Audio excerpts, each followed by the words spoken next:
These are 7 signs that, unfortunately, your retirement money might not last you past 77 years old. I don't want to see that happen to you, so let's jump in. And the first sign, the first risk that I want to talk about is what I call becoming a forced seller in a down market. And how does somebody become that? Well, in order to talk about this, we need to talk about some of these other risks, and then I'll come back to it. So the second one is having what I call destructive debt. There's constructive debt, things like a mortgage, things like maybe paying a reasonable amount of money, borrowing a reasonable amount of money for a college education or to skill up, to learn new skills.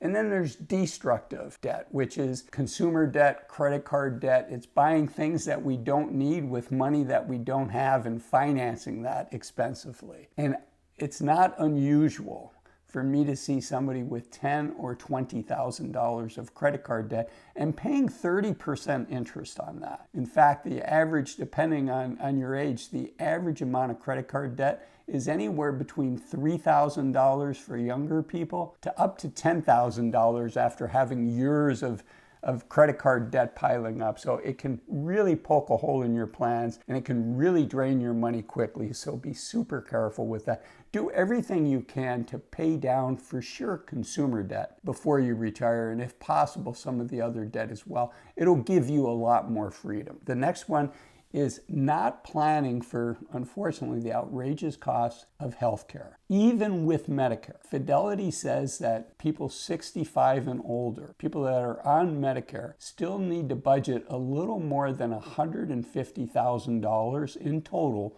over the rest of their lifetime, from 65 till the age that they pass. On average, they say it's over $150,000 of out-of-pocket costs, and that number does not include long-term care insurance, which unfortunately 80% of us are going to need. So having a budget for healthcare costs is critically important. And unfortunately, for a married couple, that's over $300,000 that you need to have set aside. So not having that in your plan can really hurt you. Okay, let's keep going. The next one is too high of a withdrawal rate. And there's all kinds of different strategies for withdrawals. There's the Guyton rule, there's the 4% rule, there's the SMILE. But the further away you get from a 3 to a 5% withdrawal rate, the more on the high end, the further you get away from that range, and 3 to 4% is probably a better range, but let's call it 3 to 5%. The further you get away from that 3 to 5%, the closer you're getting into what I call the retirement danger zone. And you could put yourself in a situation where you're overspending today and you're sacrificing things for your future self. Okay, related to this is having too conservative of a investment strategy, or equally dangerous, potentially more dangerous, is having too aggressive of an investment strategy. Let's talk about too aggressive. And oftentimes where I see this, it's not somebody saying, hey, I want to swing for the fences. I want to double my money in 3 years. It's usually somebody going into retirement that was, while they were working, comfortable with a higher allocation to stocks because they were working, because they were putting money in. They could afford to take a loss. They didn't need the money right away. If the stock market dropped 20 or 30%, because they were still working and putting money into their retirement accounts, oftentimes people feel like this is a buying opportunity for me. Everything's on sale. So when you're working, you can feel that way because you can dollar cost average and take advantage of lower stock prices. So some people, it doesn't cause angst. It doesn't cause worrying when the stock market goes down. They see it as an opportunity. But those same people sometimes can then, once they stop working, all of a sudden, the pain of loss becomes dramatically higher because they can no longer take advantage of lower prices. So to protect yourself from that, I do think it makes sense to work with a financial advisor. None of what I'm sharing with you today is financial advice. I don't know your situation, but getting your asset allocation right is really, really important. And if you're too aggressive and that's going to force you to blow out of the stock market and to sell stocks at a low, right? Remember what I said earlier about becoming a forced seller in a down market? This is one of the things that cause that. I think it's really worthwhile working with a financial advisor. The next one is being too conservative with your investments. The 4% rule developed by Bill Bengen in the mid-1990s, his portfolio was 60 to 70% stocks when he came up with that portfolio. So the 4% rule is not based on all your money being in risk-free investments in the stock market, in a bank. It's based on 60, 70% of your portfolio being in his case, it was large cap US stocks that he looked at. And then for the other 30%, it was intermediate US Treasuries. So that was the asset allocation, and neither too aggressive is good, nor is too conservative. You want to get the right asset allocation right for you. And I want to caution you, a lot of people say, well, I'm just going to stick it in the S&P 500 and whatever it does, I'm fine with that.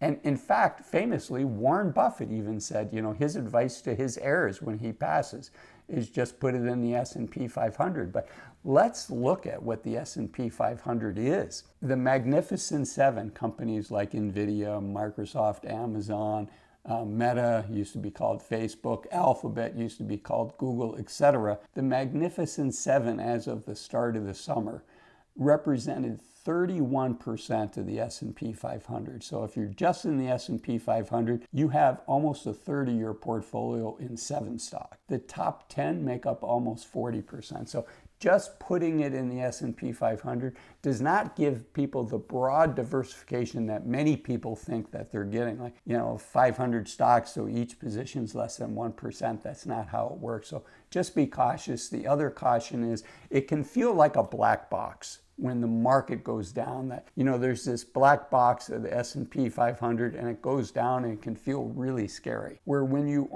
know the reason that you own the positions in your portfolio, and if you have individual companies, sometimes you can look at that and say, okay, this company is down, but why is it down? Maybe there's a general recession, but if they've got a good competitive position, they've got a good management team, they have a good competitive landscape, they're the leader from a competitive standpoint, they have a good management team, they have a good balance sheet. If they have all of those things, it's easier to stay the course, even though the stock might have fallen out of favor, because you can look at the business fundamentals and say, okay, it's down, I'm not happy that it's down. But when you own an index, any index, it can feel like a black box and you don't understand why it's down, and it can just be this black box that's super painful to own because it's down yet another 3, 4, 5% in one day and it's already down 20%. So enough said on that, but that's another thing that can derail you. Okay, number 6 is not having what I call 3 buckets. So one of the things that can derail you, one of the things that put you at risk of running out of money sooner is not having money in your 3 buckets. So you can control what's likely going to be one of your largest expenses in retirement, which is your taxes. So the 3 buckets are a tax me later account, which is your regular IRA and your regular 401k. You're going to be taxed later when you take the money out. A tax me never account, because once the money's in, under current law, you'll never be taxed on a Roth IRA or a Roth 401k at the federal level. So that's a tax me never. And then the 3rd bucket is a tax me as I go account. Money that's in your bank account each year as you get interest, or you sell investments, or you get dividend payments, you're paying tax, you're getting a 1099 each year on that account. So if you have those 3 accounts, you can look at the United States' 7 tax brackets, which start at 10%, 10%, and 12%, and then jumps up to 22%. There's no 14, 16, 18, 20%. It goes 10%, 12%, 22, 24, etc. But if you have those 3 buckets, you can look at your accounts and say, okay, most of us would be happy to get money out of a taxable account that's going to trigger ordinary income if we could keep how much we have to pay in federal tax to 10% or 12%. And by having those 3 buckets, you're more likely to do it. Also, I want to point out, it's obvious, but I think it's worth me mentioning. There's a big difference between having $500,000 in a regular IRA and having $500,000 in a Roth IRA. The Roth IRA is obviously much more valuable for you because you don't have to pay tax on it. There's also some estate planning things that you can do with that outside of the scope of today. Related to this is item number 7, which is what I call non-liquid investments.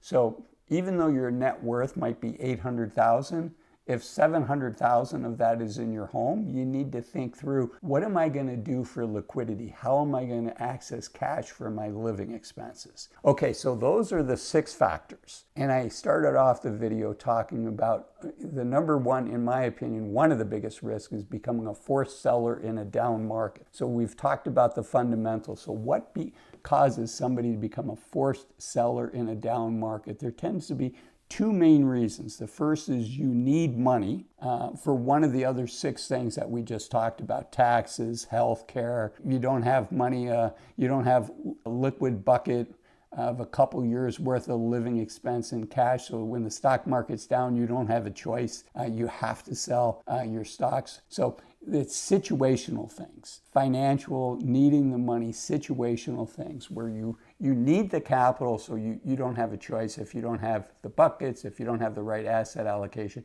you're forced to sell when if the market's down, you're forced to sell if you need that money, and that's the only place you can go. So that's one reason. But you know what the other one is? The other one is just our emotions.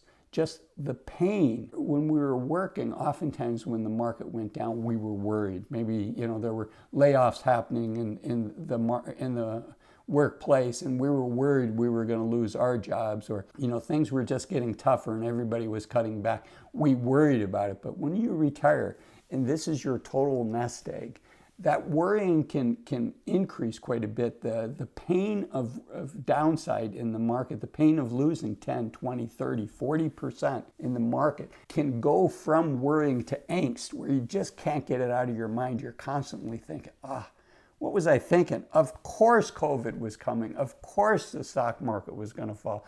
Of course the great, housing prices were irrational and the great financial crisis was going to happen. Of course, because everything's crystal clear in hindsight. It's constantly top of mind.